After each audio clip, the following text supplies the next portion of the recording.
교재는 15페이지인데 직접 읽어보시길 바라며 바로 설교로 넘어가도록 하겠습니다. 레위기 1장부터 7장까지는요, 어떻게 하나님께서 우리에게 주신 다섯 가지 제사를 드리는가에 대한 이야기가 쭉 이어졌습니다. 그리고 나서 8장부터는 출애굽기 40장에서부터 끊겼던 그 이야기가, 그러니까 제사에 대한 설명으로 인하여 끊겼던 그 이야기가 다시 시작되었습니다.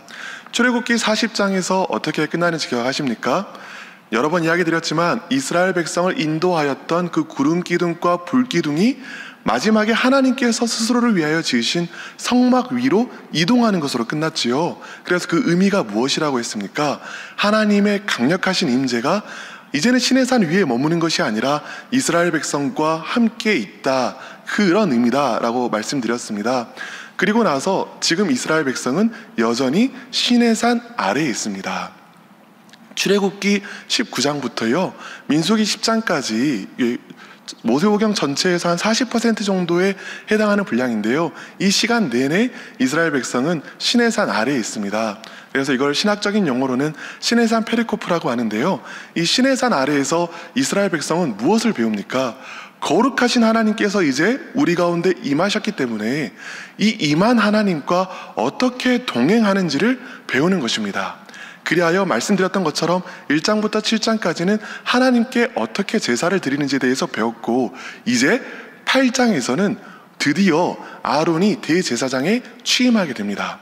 그리고 나서 우리가 함께 읽은 본문인 9장에서는 대제사장으로서 아론이 첫 번째 제사를 하나님께 드리는 모습이 나와 있는 것이지요.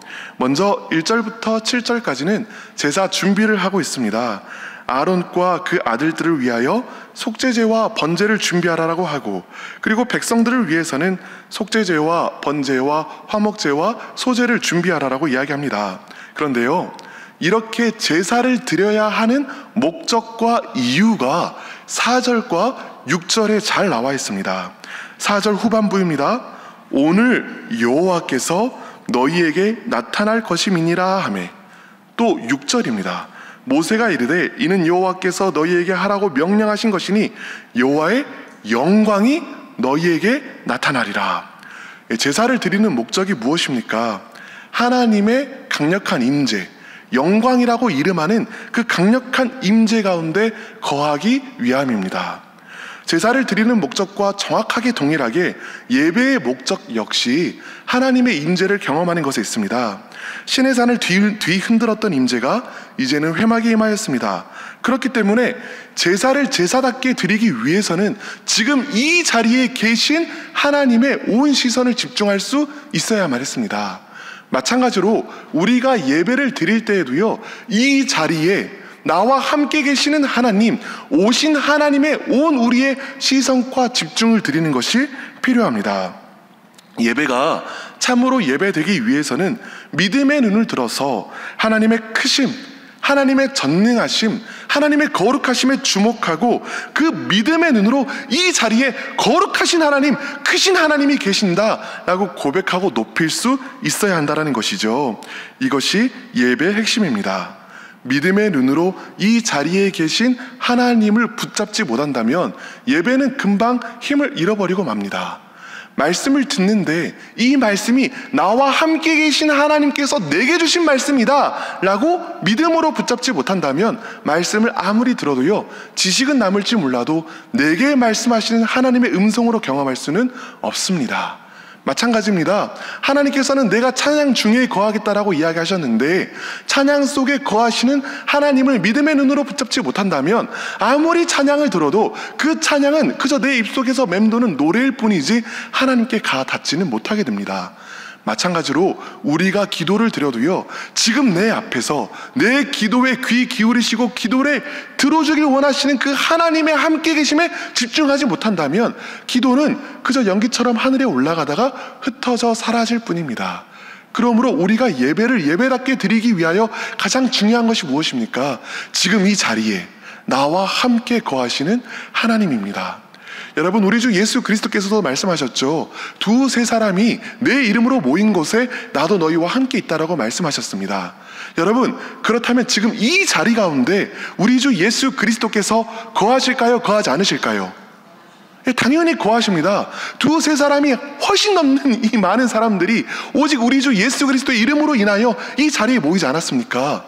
그렇다면 우리의 육신의 눈으로는 보이지 않는다 할지라도 우리의 마음의 눈으로, 믿음의 눈으로 이 자리에 계신 예수 그리스도를 바라볼 수 있어야 합니다. 그리고 그 예수 그리스도를 향하여 예배 드릴 수 있어야 합니다. 이것이 예배의 본질이라는 것입니다.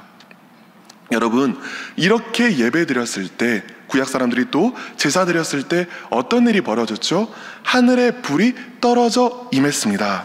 여러분, 함께 읽어보도록 하겠습니다. 23절과 24절입니다. 모세와 아론이 회막에 들어갔다가 나와서 백성에게 축복하며 여호와의 영광이 온 백성에게 나타나며 불이 여호와 앞에서 나와 제단 위에 번제물과 기름을 사른지라. 온 백성이 이를 보고 소리 지르며 엎드려졌더라. 제단 위에 임한 불은 아론이 드린 첫 번째 제사에 대한 하나님의 승인입니다. 여러분, 그런데 이 불이 제단 위에 떨어진 것이 축복입니다. 왜 그러냐면 하나님의 거룩하심과 우리의 연약하고 추악함을 생각하면 이 불은 우리에게 떨어져도 사실은 이상하지 않은 거예요. 그런데 이 불이 우리에게 떨어진 것이 아니라 제단 위에, 번제물 위에 떨어졌습니다. 무엇입니까? 우리를 대신한 이 번제물로 인하여 우리의 죄가 용서함 받았다, 속죄함 받았다라는 것이지요.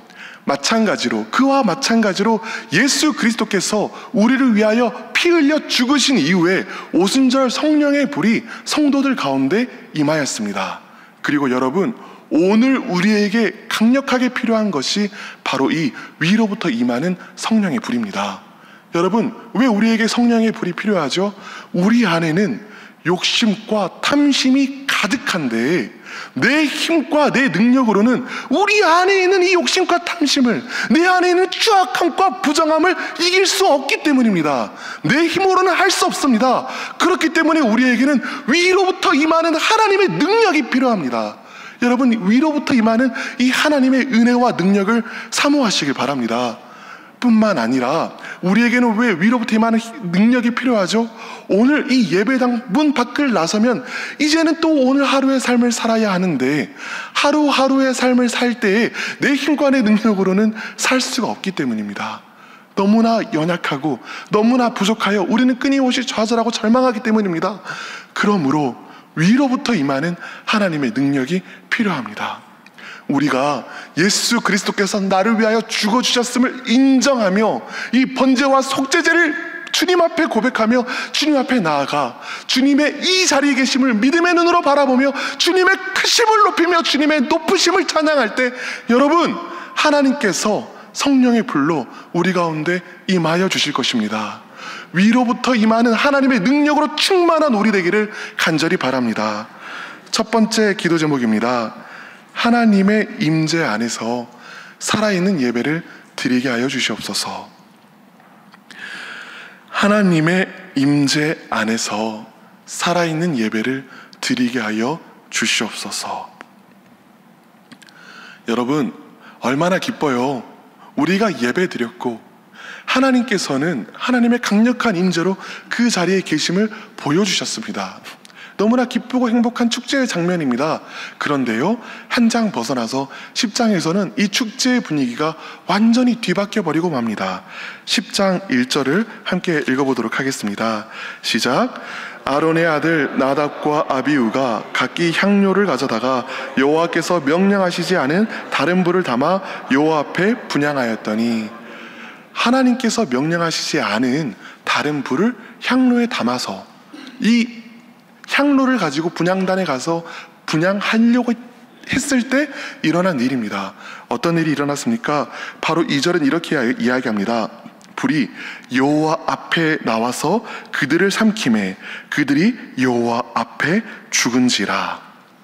그들이 순식간에 죽고 맙니다. 근데 여러분, 우리가 이 표현을 매우 잘 유심히 봐야 돼요. 왜 그러냐면 우리 9장 24절 함께 보도록 하겠습니다. 제가 읽어볼 텐데요, 9장 24절 전반부입니다.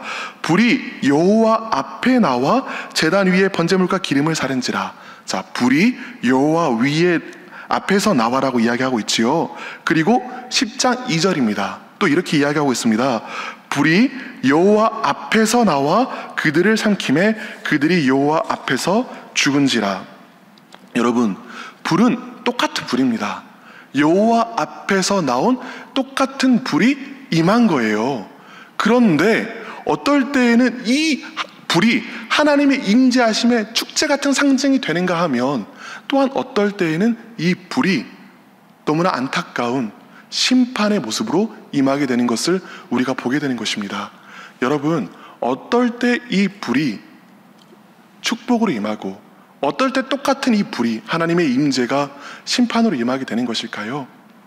우리가 이 사실을 살펴보기 위해서는 10절을 살펴보아야 합니다. 10절 함께 읽어보도록 하겠습니다. 시작. 그리하여야 너희가 거룩하고 속된 것을 분별하며 부정하고 정한 것을 분별하고. 여러분, 하나님께서 아론의 두 아들 나답과 아비후를 데려가신 이후에 아론에게 설명하여 주십니다. 너희가 하지 말아야 할 것이 있다. 무엇을 하지 말아야 하냐면, 하나님 앞에 나올 때에 독주로 취해서는 안 된다 이야기를 하십니다. 그리고 나서 왜 취하면 안 되는지를 이렇게 설명해 주시는 거예요. 그리하여야 너희가 거룩한 것과 속된 것을 부정하고, 거룩한 것과 속된 것을 구분하고 부정한 것과 정한 것을 구분할 것 아니냐라고 이야기해 주시는 겁니다. 여러분, 우리가 사람들이 오해하기가 참 쉬운 부분이 있어요. 무엇을 오해하기가 쉽냐면요, 여러분 잘 들어보시길 바랍니다. 사람들은요, 거룩한 것이랑 정한 것을 같은 것으로 봅니다. 그리고 거룩하지 않은 것과 부정한 것을 같은 것으로 봅니다. 근데 이것은 성경의 분류는 아닙니다. 여러분, 거룩한 것의 반대말은요, 부정한 것이 아니라 속된 것입니다. 그러니까 거룩한 것은 무엇이냐면 온전히 하나님을 위하여 바쳐진 것을 거룩한 것이라고 해요. 그리고 하나님께 바쳐지지 않은 모든 것은 속된 것입니다. 그러니까 사실은 일상에 있는 모든 것이 다 속된 것이에요. 여기에는 부정적인 뉘앙스가 없습니다. 그냥 하나님께 바쳐지지 않았다라는 의미일 뿐이에요. 그리고 이 속된 것 안에, 여러분 잘 들어보세요. 이 속된 것 안에 정한 것과 부정한 것이 있는 겁니다. 그러니까 간단하게만 이야기하면은 세 가지 차원의 상태가 있는 것이죠. 거룩한 것이 있고요, 가장 위에 거룩한 것이 있고요, 그 다음에 부정한 것이 있고요, 그 다음에 가장 거룩한 것이 있고요, 그 다음에 정한 것이 있고요, 마지막으로 부정한 것이 있는 것입니다. 여러분, 이 구분과 분류가 왜 중요할까요? 하나님은 거룩하신 분이시잖아요. 그런데 이 정한 사람들이 거룩하신 하나님을 경험하면 그 거룩은, 그 임재는 우리에게 축복이 됩니다. 그런데요, 부정한 상태에서 거룩하신 하나님을 경험하게 되면 어떻게 될까요? 바로 그 자리에서 죽게 되는 겁니다. 아론의 두 아들이 죽었던 이유가 이 부정한 채로, 하나님께 허락하지 않으신 다른 불을 든 채로 하나님께 예배드리러 나왔기 때문이었거든요. 그러니까 이스라엘 백성에게 필요한 것은 무엇입니까? 항상 한결같이 정한 것 상태에 있어야 한다는 것이죠. 이 명확한 비유는 아니겠지만 이렇게도 설명해 볼 수 있을 것 같습니다. 여러분, 제 여기 앞에 컵이 있는데요, 이 컵에 제가 만약에 뜨거운 물을 집어 넣으면 이 컵이 어떻게 될까요? 그냥 뜨거워지겠죠. 그리고 끝납니다. 근데 제가 이 컵에 먼저 얼음물을 막 집어넣어요. 그래서 컵을 차갑게 합니다. 그 다음에 물을 빼고 뜨거운 물을 부으면 이 컵이 어떻게 되죠? 바로 깨지게 되는 것이죠. 이와 정확하게 동일하게 우리가 거룩한 모습으로, 우리가 정한 모습으로 있을 때 거룩하신 하나님과 동행하고 거룩하신 하나님과 함께하는 것은 얼마든지 가능합니다. 하나님께서 이것을 너무나 바라셔요. 그런데 부정한 모습으로 있을 때에는 거룩하신 하나님의 임재가 축복이 아니라 심판으로 임하게 되는 것을 경험하게 되는 것이죠. 그래서 하나님께서는 이스라엘 백성에게 매일 아침과 저녁마다 번제를 드릴 것을 명령하셨습니다. 무슨 의미입니까? 너희는 부정하니까 끊임없이 거룩함으로 너희의 삶이 덮이도록 해라. 끊임없이 짐승의 피로 너희가 속죄함을 받도록 해라 라고 하는 것입니다. 그리고 바로 이 지점에서 우리는 우리 주 예수 그리스도를 생각하지 않을 수가 없지요. 여러분, 예수 그리스도는 어떤 분이십니까? 우리를 위한 속죄가 되어주시는 분이십니다. 여러분, 참 예수 그리스도는 신기한 분이셨어요. 어떤 부분이 신기했냐면요, 만약에 부정한 것이 있고 정한 것이 있어요. 그러면 이 부정한 것이 정한 것에 닿으면 이것이 어떻게 됩니까? 곧바로 부정하게 됩니다. 어떤 정한 것이 있든지 간에 부정한 것에 닿으면 다 부정하게 됐습니다. 그런데요, 예수 그리스도께서 부정한 사람을 만져 그러면 예수 그리스도께서 부정해지셨습니까? 아니요. 부정했던 사람이 오히려 정하게 되는 하나님의 은혜가 나타났습니다. 이것이 바로 예수 그리스도예요. 뿐만 아니라 예수 그리스도는 마지막에는 우리 삶의 모든 부정한 것, 연약한 것, 추악한 것을 다 끌어당겨 예수 그리스도의 십자가에 담으시고 예수 그리스도께서 우리를 대신하여 죽어주셨습니다. 그러므로 누구든지 믿음의 손을 뻗어 예수 그리스도를 붙잡는 자는 그리스도의 보혈로 덮임받을 뿐만 아니라 더욱 중요한 것은 이 상태에서 하나님의 임재하심이 우리 가운데 있다는 겁니다. 그러므로 누구든지 예수 그리스도의 보혈로 덮임받는 자마다 나와 함께 하시는 하나님을 축복과 은혜로 경험한다는 것이지요. 여러분, 이런 은혜를 누리시는 우리 되기를 간절히 바랍니다. 여러분, 십자가에 대해서 이렇게도 설명할 수 있습니다. 예수 그리스도께서 십자가에서 돌아가서 죽으셨잖아요. 근데요, 십자가는요, 가장 거룩하신 예수 그리스도께서 가장 부정한 세력인 죽음과 맞닿은 사건입니다. 여러분, 아까 전에 이야기했지만 거룩과 부정이 맞으면 충돌한다 그랬잖아요. 맞습니다. 그리스도의 십자가에서 가장 거룩하신 예수 그리스도와 죽음이 만나셨어요. 누가 승리하셨을까요? 예수 그리스도께서 승리하신 것이죠. 충돌이 일어났습니다. 옥문이 터져나갔습니다. 사망이 끊어졌습니다. 바울은 이것을 너무나 기가 막히게 설명합니다. 죽음으로 죽음을 이겼다는 겁니다.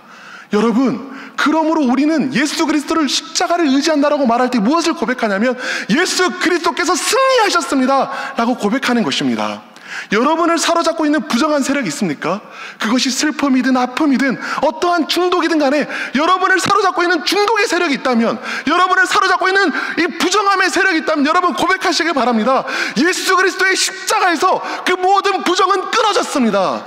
여러분들은 참으로 자유하게 되었습니다. 하나님의 승리가 여러분 가운데 이미 임하였습니다. 그 증거가 무엇입니까? 여러분 안에 이미 계신 예수 그리스도입니다. 그 거룩하신 분께서 여러분을 승리로 인도하여 주실 것입니다. 그러므로 여러분 고백하시길 바랍니다. 예수 그리스도의 십자가를 의지한다는 것은요, 그분의 피로 뒤덮인 것일 뿐만 아니라 죽음을 승리하신 그 승리를 나의 승리로 삼는 것입니다. 예수 그리스도의 승리를 나의 승리로 삼는 여러분 되시기를 간절히 바랍니다. 두 번째 기도 제목입니다. 그리스도의 보혈 아래에서 승리하는 자가 되게 하소서.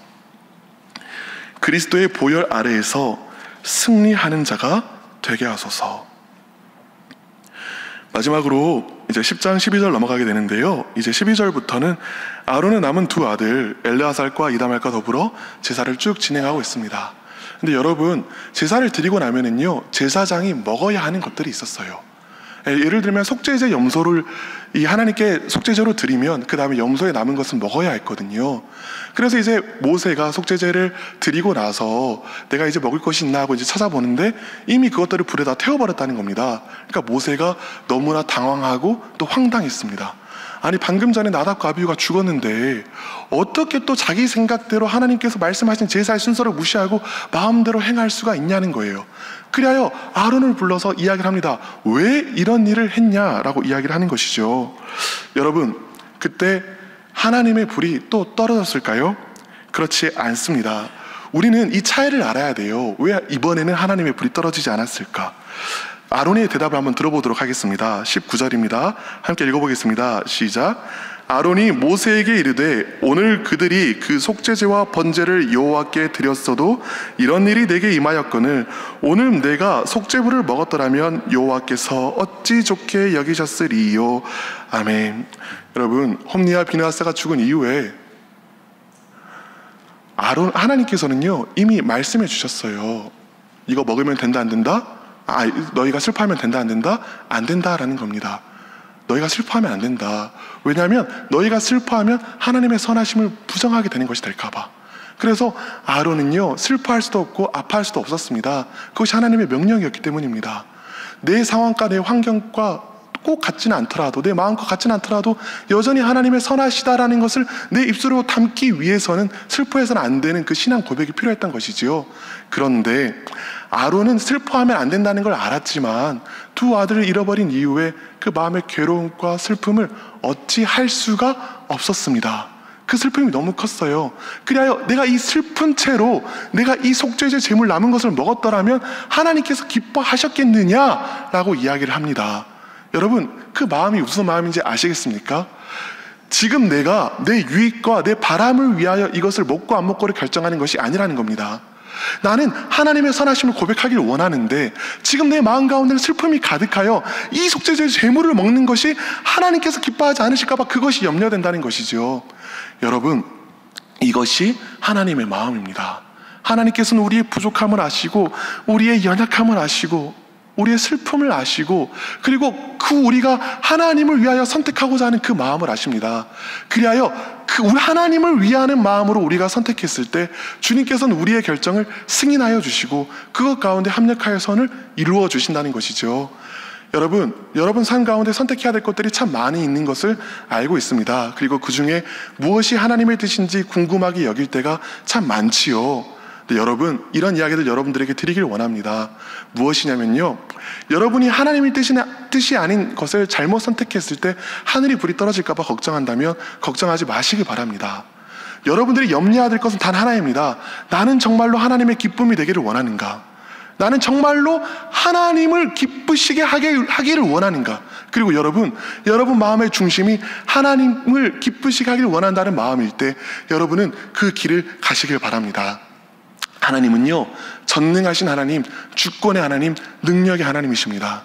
그 전능하신 주권자, 능력의 하나님께서 여러분들이 행여 잘못된 선택을 할지라도 그 순간 부족하고 연약한 선택을 했을지라도 그 모든 것을 합력하여 선을 이루어 주실 것을 확신하며 하나님을 기뻐하시는 선택들을 믿음으로 한 걸음씩 선택해 나가시길 바랍니다. 하나님께서 여러분 삶 가운데 역사하시는 것을 경험하게 되실 것입니다. 그리하여 마지막 기도 제목입니다. 하나님의 기쁨을 위하여 살아가는 우리가 되게 하여 주시옵소서. 이제 세 가지 기도 제목으로 기도드리도록 하겠습니다. 첫 번째 기도 제목입니다. 하나님의 임재 안에서 살아있는 예배를 드리게 하소서. 두 번째 기도 제목입니다. 그리스도의 보혈 아래서 승리하는 우리가 되게 하소서. 마지막 기도 제목입니다. 하나님의 기쁨을 위해 살아가는 우리가 되게 하여 주시옵소서. 함께 기도하겠습니다. 주여 믿습니다. 주여 믿습니다. 주여 믿습니다.